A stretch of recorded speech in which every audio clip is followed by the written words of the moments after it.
Subscribe कीजिए असंग देव जी के YouTube चैनल को और नए नए वीडियो सबसे पहले देखने के लिए बेल आइकन को दबाना ना भूलें। सदगुरु कबीर साहिब का नाम आपने सुना होगा और बहुत बार उनका ज्ञान श्रवण करने का भी अवसर आपको प्राप्त हुआ।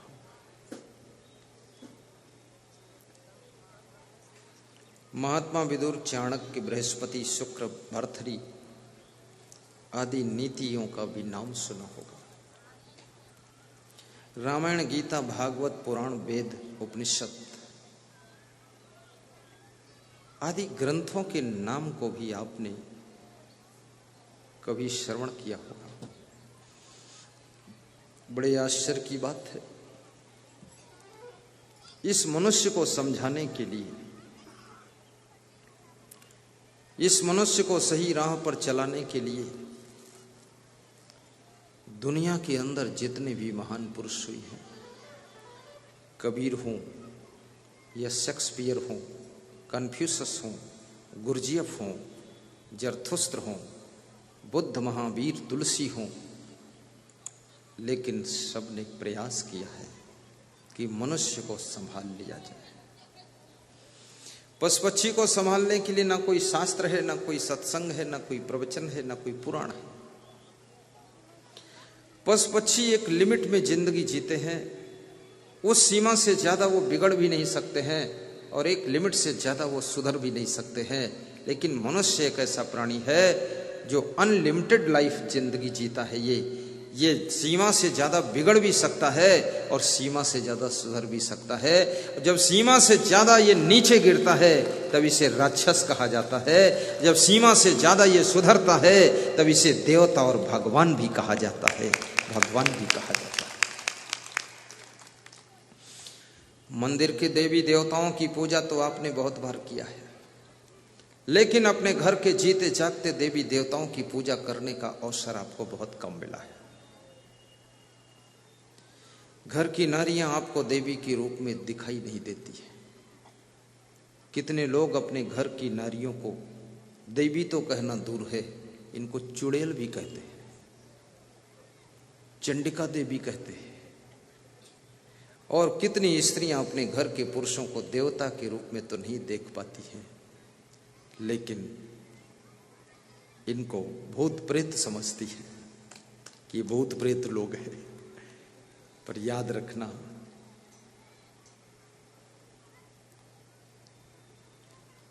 अपने आप को संभालिए। एक ट्राली के पीछे लिखा हुआ था,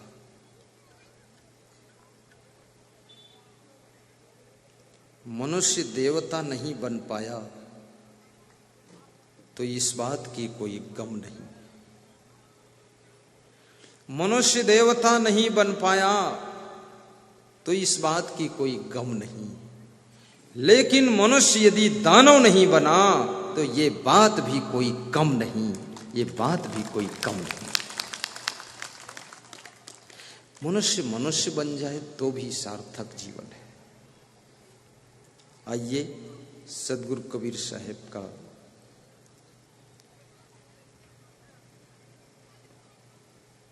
ज्ञान आधार बिंदु बना लेता हूं, महान पुरुषों का सम्मान रखते हुए सत्संग को आगे बढ़ाता हूं। सदगुरु कबीर साहब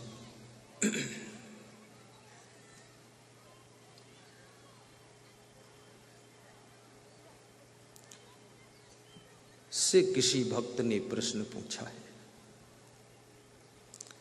कि संसार में आकर मनुष्य को क्या करना चाहिए। कई लोगों को यही पता नहीं है कि यहां हम क्यों आए हैं। आज एक पत्रकार टीवी चैनल का मेरे पास आया और पूछा, तुम बिहार क्यों आए हो। हमारे साथ में गाड़ी के सारथी थे सुरेश भाई, खड़े हो जाओ। ये सुरेश भाई है, सुरेश शाह। वो तेल का बिजनेस है, गाड़ी भी उन्हीं की थी, सारथी भी वही थे, साइड में बैठे थे। तो ज्यों ही उसने पूछा कि बिहार तुम्हारे आने का उद्देश्य क्या है, तो उसको मैंने जवाब दिया, बिहार आने का मेरा उद्देश्य बिहार के वासियों के घर घर में जो कलह कलेश है उसको मिटाने के लिए मैं आया हूं। नशा व्यसन में डूबे हुए लोगों को वहां से उबारने के लिए आया हूं, और जिनकी उन्नति रुकी है उनका उत्थान करने के लिए सत्संग सुनाने आया हूं, और बिहार में जिनके चेहरों पर मुस्कान गायब हो चुकी है उनको पुनः हंसाने के लिए आया हूं, इसलिए बिहार आया हूं। तो सुरेश भाई बात को बोला कि उसके पूछते ही आपने फटाफट इतना जल्दी उत्तर सब दे दिया कि वो दोबारा कुछ बोला नहीं, चुपचाप चला गया।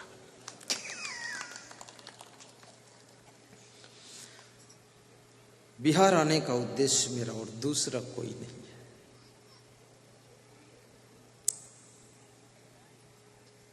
बिहार के घर घर में होनहार संतान का जन्म हो, ऐसे संस्कार माता पिता को देने के लिए आया हूं। बिहार का बच्चा बच्चा होनहार हो जाए। बिहार बहुत बुद्धिमान प्रदेश है, शायद आपको पता नहीं। सबसे ज्यादा IAS अफसर, सबसे ज्यादा कलेक्टर इंडिया के अंदर बिहार का है, सबसे ज्यादा।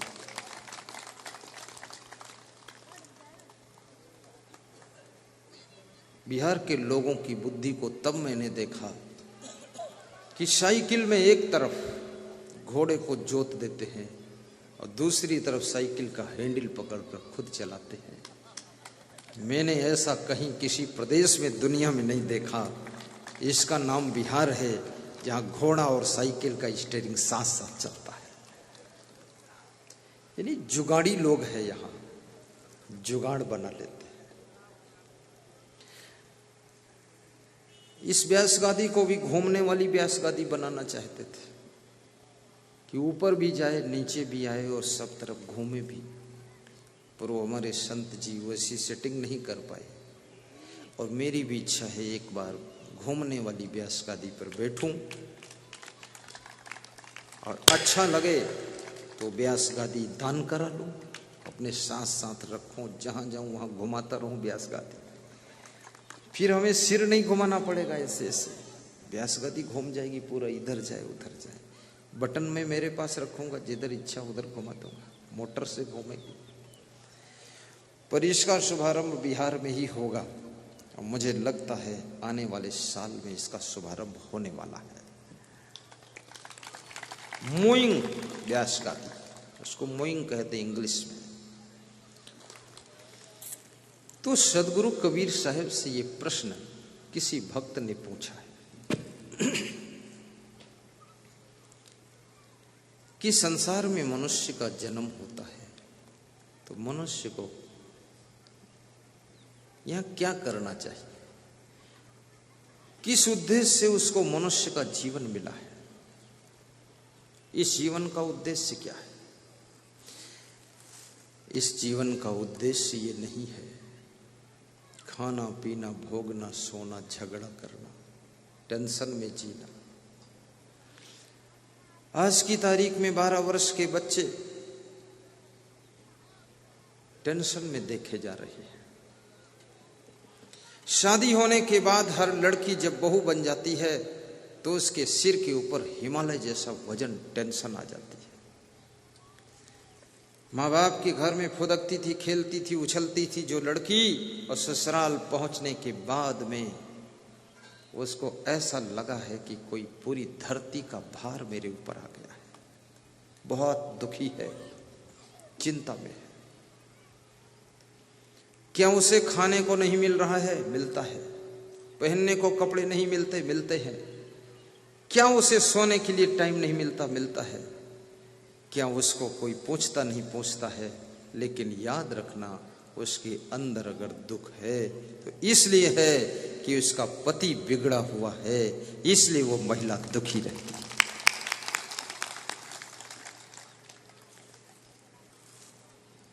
और जिनके घर में पत्नियां बिगड़ी हैं उस घर के पति दुखी रहते हैं। बिगड़ता पति है और दुखी पत्नी होती है, ये क्या कनेक्शन है?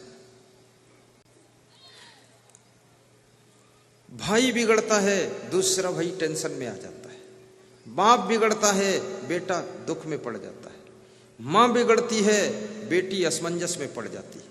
और बहू बिगड़ती है तो सासू बेहोश हो जाती है, होश ही नहीं रहता क्या हो गया। बिगड़ने वालों को कोई फर्क नहीं पड़ रहा है, लेकिन उन बिगड़ने वालों से जुड़ने वालों को बहुत फर्क पड़ रहा है। चेला बिगड़ता है तो गुरु असमंजस में पड़ जाता है, और जिसका गुरु ही बिगड़ गया तो चेले की जिंदगी का फाउंडेशन हिल जाता है। गुरुओं को भी सावधान रहना है। कई गुरु बिगड़ गए और ऐसे बिगड़े हैं गुरु कि चेला सोच रहा कैसे सुधारूं गुरु को। चेला भी आश्चर्य में है कि गुरु के पास हम सुधरने आए थे, अब गुरु बिगड़ गया, इसको अब हम सुधारे, कैसे सुधारे? बिगड़ी घड़ी को सही टाइम बताने वाली घड़ी के पास में इसलिए ले जाया गया था कि गलत टाइम बताने वाली घड़ी का टाइम सही बताने वाली टाइम घड़ी से सेट कर दिया जाए, लेकिन जो सही टाइम बता रही थी उसका भी टाइम बिगड़ गया है। अब ये दोनों बिगड़ी घड़ी ये संसार में टाइम कैसे सही बताए? इसलिए गुरु बनने से पहले अपने आप को इतना मजबूत कर लो कि दुनिया की कोई माया तुमको हिला ना सके, पद कोई लुभा ना सके, और धन आकर्षित ना कर सके, और दुनिया की कोई भी चीज तुमको आपके वैराग्य के फाउंडेशन से डिगा ना सके। वह व्यक्ति गुरु पद पर टिक सकता है। जिस गुरु का वैराग्य नहीं है वह गुरु मुर्दा है, और जिस शिष्य के अंदर गुरु के प्रति श्रद्धा और अनुराग नहीं है वह शिष्य भी मुर्दा है। और मुर्दे को दफना भी नहीं सकते हैं, मुर्दे को कंधा भी नहीं लगा सकते हैं, मुर्दे को कफन भी नहीं ओढ़ा सकते हैं। इसलिए दोनों मुर्दे सड़ेंगे तो आसपास का वातावरण प्रदूषित होगा। इन मुर्दों को जिंदा होना चाहिए ताकि आसपास का वातावरण शुद्ध हो सके।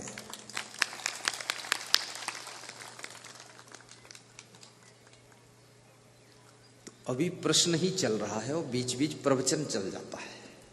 अभी उसका उत्तर देना है मुझे।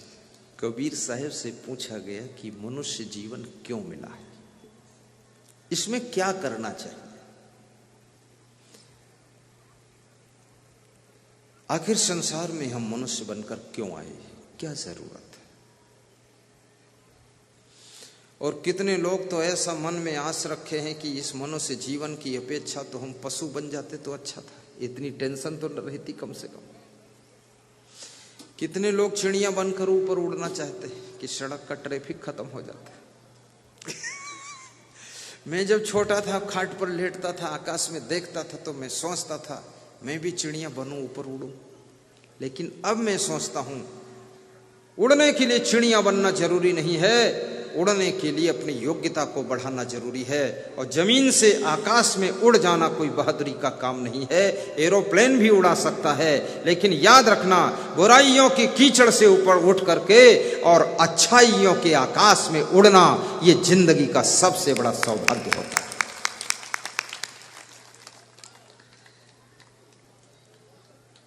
एरोप्लेन में उड़ो लेकिन जिंदगी को प्लेन रखो। और याद रखना, कार में चलो, कार में चलना बुरा नहीं है, लेकिन अहंकार में कभी मत चलो।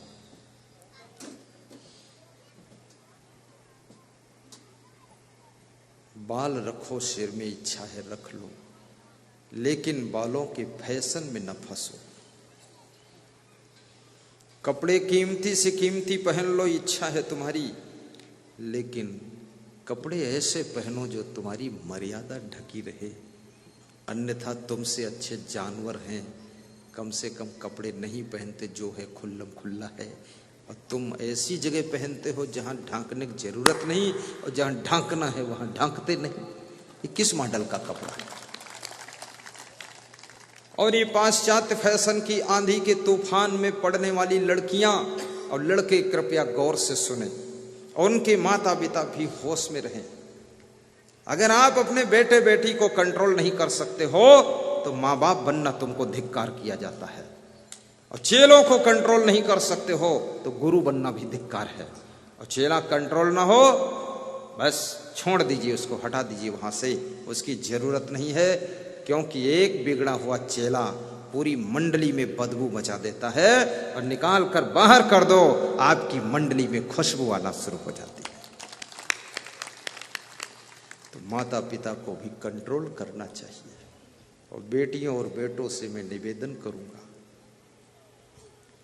शरीर को कितना ही सजाओ, न दुनिया में कोई नाम रहेगा, न धन धाम रहेगा, न उससे दुनिया में कोई काम तुम्हारा चलेगा। आज आप देखिए, कोई हीरोइन की जब मृत्यु हो जाती है, हीरो की मृत्यु हो जाती है, उसके मरने के बाद उसका नाम, उसका अस्तित्व, उसका व्यक्तित्व सब मर जाता है। लेकिन मीराबाई और शबरी ने कभी फैशन नहीं किया था। ध्रुव प्रहलाद और Kabir, Christ, Zarathustra, Confucius, Gurdjieff, Buddha, Mahavir, Tulsi, Sur ने कभी फैशन नहीं किया था। किसी को 2500 वर्ष हो गए हैं संसार छोड़े हुए, लेकिन आज फिर भी उसका मान सम्मान बढ़ता ही चला जा रहा है, क्योंकि उन्होंने शरीर को नहीं सजाया संवारा था, उन्होंने अपनी जिंदगी को सद्गुण सदाचार से, वैराग्य से, अच्छे अच्छे गुणों से सजाया संवारा था। याद रखना, मकान कितना सुंदर हो लेकिन उसमें रहने वाला कोई मालिक ना हो तो मकान की शोभा शून्य हो जाती है। और याद रखना, गाड़ी कितनी अच्छी हो उसमें बैठने वाला कोई नहीं है तो गाड़ी कबाड़ा मानी जाती है। और आपका शरीर कितना अच्छा हो, इसमें अच्छे अच्छे गुण ना हो तो ये शरीर व्यर्थ माना जाता है। इसलिए गुणवान बनना चाहिए।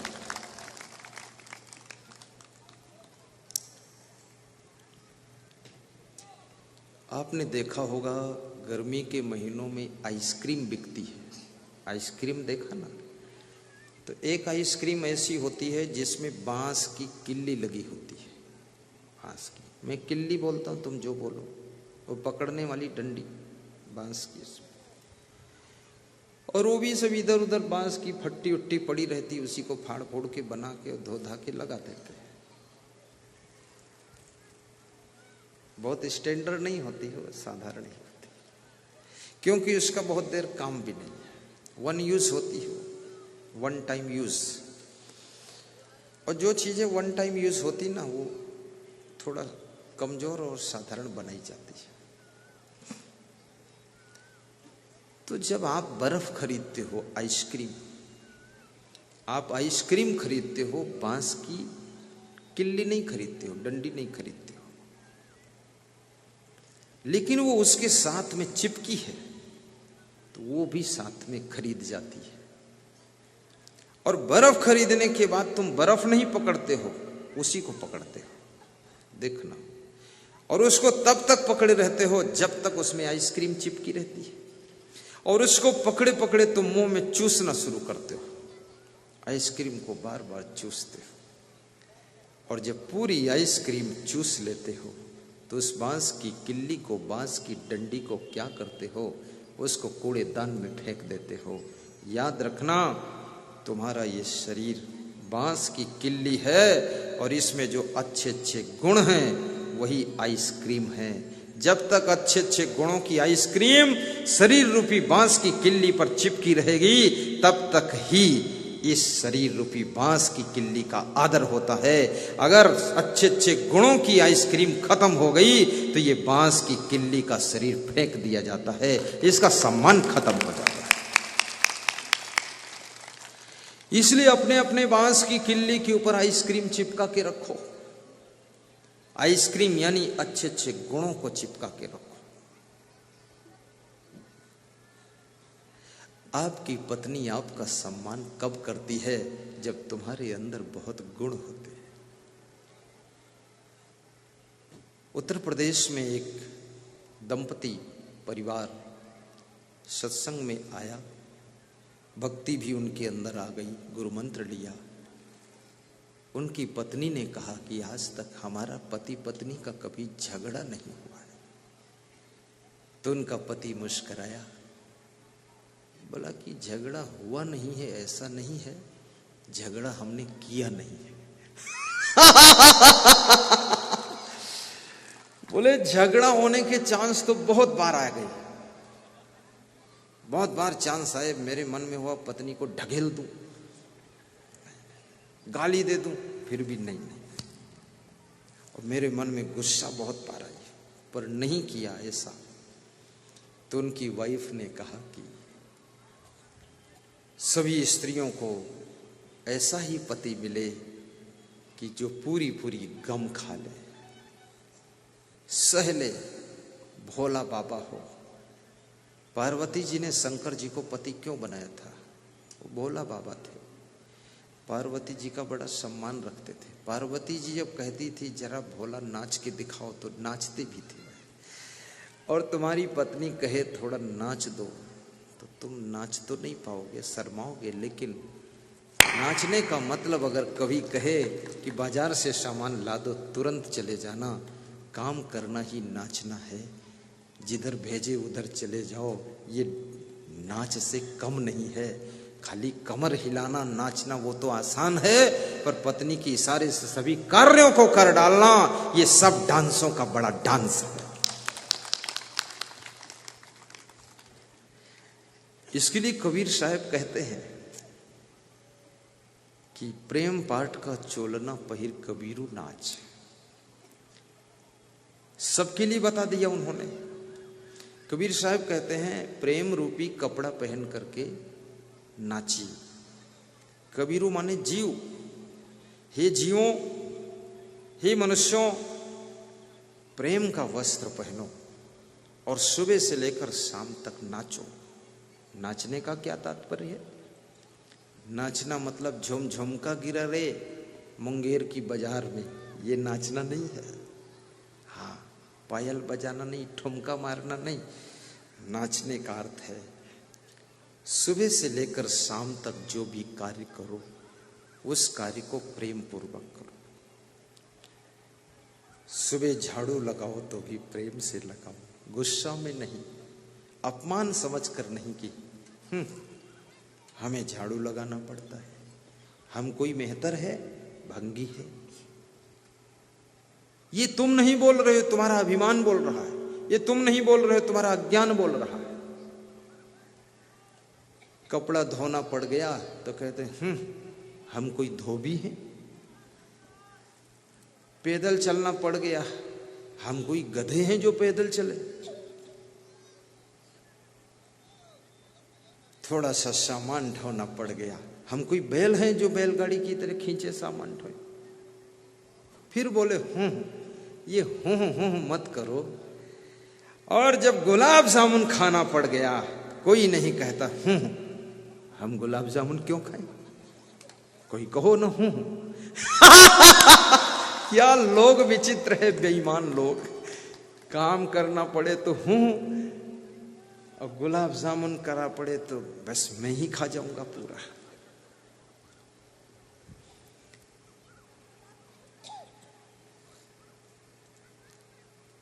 गाड़ी धोना पड़ गया, साफ करना पड़ गया तो बोलते अरे ये लेवरगिरी करने हम नहीं आए यहाँ।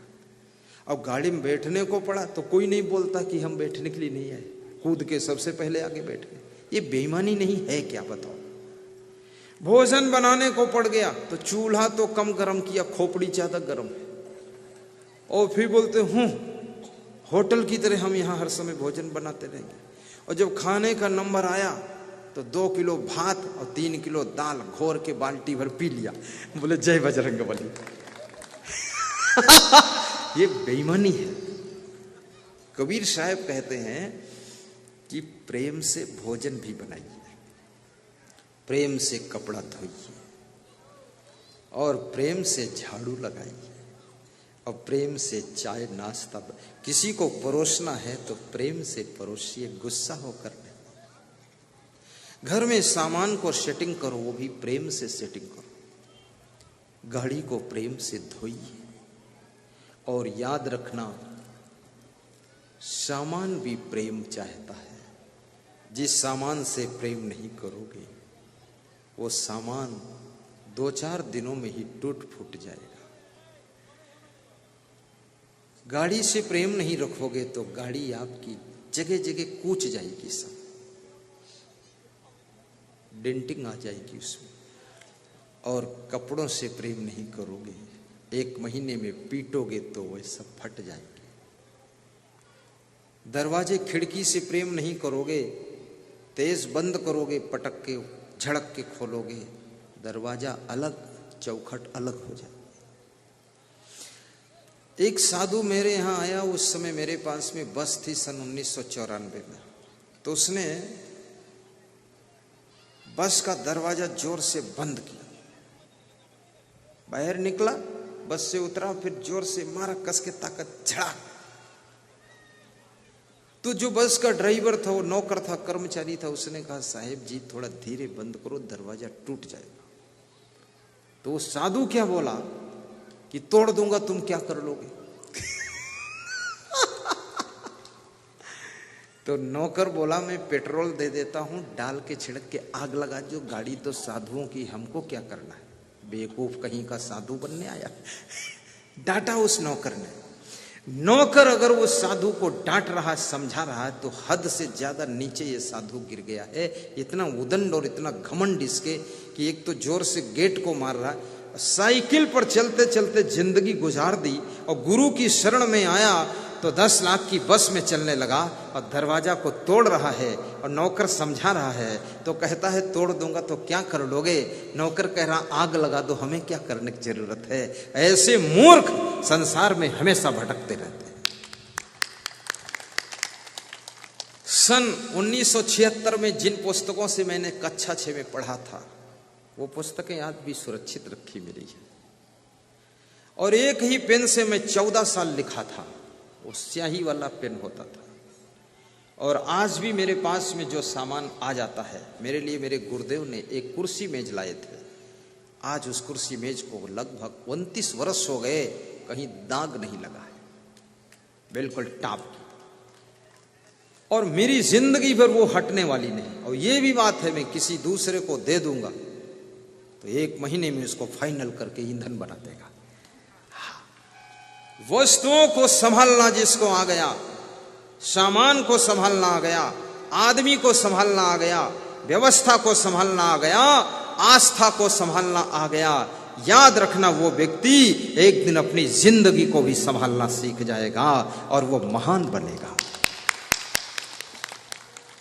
इसलिए मैं माताओं बहनों से भी कहूंगा, घर के छोटे छोटे सामान को भी प्रेम से रखना, बार बार वो सामान खरीदना ना पड़े, ताकि उस बचे हुए पैसे से कोई नया और कोई बड़ा सामान खरीद सको। तुम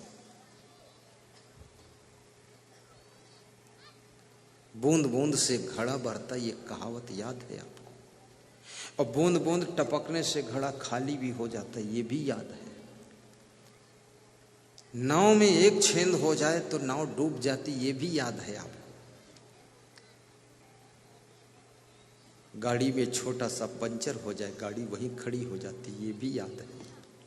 लेकिन जो याद है उसको अपनी जिंदगी में प्रयोग कीजिए, यूज कीजिए, फिर देखिए आपकी जिंदगी में 4 चांद लगेंगे, खुशबू आएगी आपकी जिंदगी से। इंसान तो चला जाता है दुनिया से, लेकिन खुशबू छोड़कर चला जाता है। कबीर चले गए संसार से, पर सुगंध छोड़कर गए हैं, जिसकी खुशबू में हम आप जैसे भौरे आनंद ले रहे हैं। आज कबीर का शरीर नहीं है, लेकिन कबीर की सुगंध जन जन में व्याप्त हो रही है।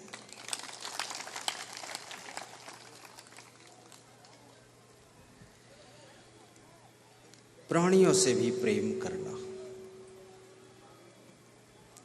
अपने द्वार पर रहने वाले पशु पक्षियों से भी प्रेम करना। पशु भी प्रेम का भूखा रहता है। एक कुत्ते को देखिए, जब तुम आते हो तुमको देखकर द्वार पर पूंछ हिलाता है। थोड़ा तुम्हारी प्रेम भरी आंखों को जब देखता है, निहारता है, तुम्हारे पड़ोस आ जाता है और तुम्हारे पैरों को चूम लेता है और दो पैर ऊपर खड़ा करके तुम्हारी तरफ पेट दिखाता है कि मालिक, पेट का सवाल है, थोड़ा टुकड़ा हमको भी दे देना, हम भी तुम्हारे द्वार के द्वारपाल हैं, चौकीदार हैं। रात में तुम सो जाते हो मालिक, जरा सा कुछ संदेह दिखता है, मैं भौंकता हूं तुमको जगाने के लिए, जूठे टुकड़े खाकर तुम्हारी सेवा कर रहा हूं। और जिस बेटे को तुम अच्छी रोटियां, घी चुपड़ी रोटियां खिलाते हो, वह बेटा अंधाधुंध सोता है, तुम्हारे जगाने से भी नहीं जागता है। हमको भी अपना छोटा बेटा मानकर पालन कर लेना, हम सेवा करेंगे। तुम्हारे द्वार पर बंधी हुई गाय, बंधी हुई भैंस, बछड़ा, पड़वा, ये भी प्रेम चाहते हैं। तुम किसी बछड़े के पास में जाओ, तुरंत सिर झुका देता है, तुम्हारे पैर में गर्दन लगा करके खड़ा हो जाता है और तुमसे ऐसा लगता है, कह रहा है कि मेरे सिर पे हाथ फेरिए, हमको भी थोड़ा प्रेम दीजिए। तुम्हारे द्वार पर बंधा हुआ भैंस का पड़वा, वो भी जब तुम पास में जाते हो तो मुड़ हिलाता है कि आइए। वो थोड़ा आलसी होता है, इसलिए ज्यादा तो नहीं मुड़ हिलाता है, लेकिन थोड़ा देख लेता, आओ आओ, मेरे को सहलाओ, प्रेम दो। ये पशु भी प्रेम के भूखे हैं। याद रखना, तो मनुष्य कितना प्रेम का भूखा होगा। मनुष्य को कितना अच्छा भोजन खिला दो, कितने अच्छे कपड़े पहना दो, कितनी अच्छी गाड़ी में घुमा दो, उसको एरोप्लेन में उड़ा दो, लेकिन वो फिर भी संतुष्ट और तृप्त नहीं होगा, प्रसन्न नहीं होगा। और जब उसको तुम प्रेम दोगे तो जमीन में बिठा दो तो भी मुस्कुराता रहेगा, उसको प्रेम चाहिए। इसलिए मैं उन पतियों को आह्वान करता हूं, जो पति लोग केवल धन कमाने की धुन में लगे हुए हैं कि धन कमा करके अच्छी साड़ी पत्नी को पहना दूंगा, खुश हो जाएगी। कभी नहीं। आप अपनी पत्नी को प्रेम दीजिए, उसके पास आधा घंटे समय निकाल कर बैठ जाइए, फिर देखिए आपकी पत्नी कभी बीमार नहीं होगी। और जो स्त्रियां सोचती हैं बहुत स्टैंडर्ड भोजन खिला करके अपनी पति को पहलवान बना दूंगी, हनुमान जी अंगद हो जाएगा, अंगद पंगद कुछ नहीं होगा, ये तुम्हारा पति इतना वजन हो जाएगा, उठाए उठ ही नहीं पाएगा। इसलिए इसको इतना खिलाने की जरूरत नहीं है। इससे मीठा बोल दिया करो, ये शब्द बोल दिया करो, आइए पति देव विराजिए, पानी पीजिए, आइए पति देव थोड़ा बैठिए, कुछ बात करते हैं प्रेम की। लेकिन हर पति अपनी पत्नी के पास क्यों नहीं बैठता है? पति भी शातिर दिमाग का है, होशियार है, क्योंकि बहुत बार बैठकर देख चुका है। तो पत्नियां ज्यादातर टेंशन का इंजेक्शन लगा देती है, तो पति दांव काटता रहता है कि दूर ही रहो, ये खतरनाक मूर्ति बैठी हुई है, इसके पास जाते ही बेहोश हो जाऊंगा।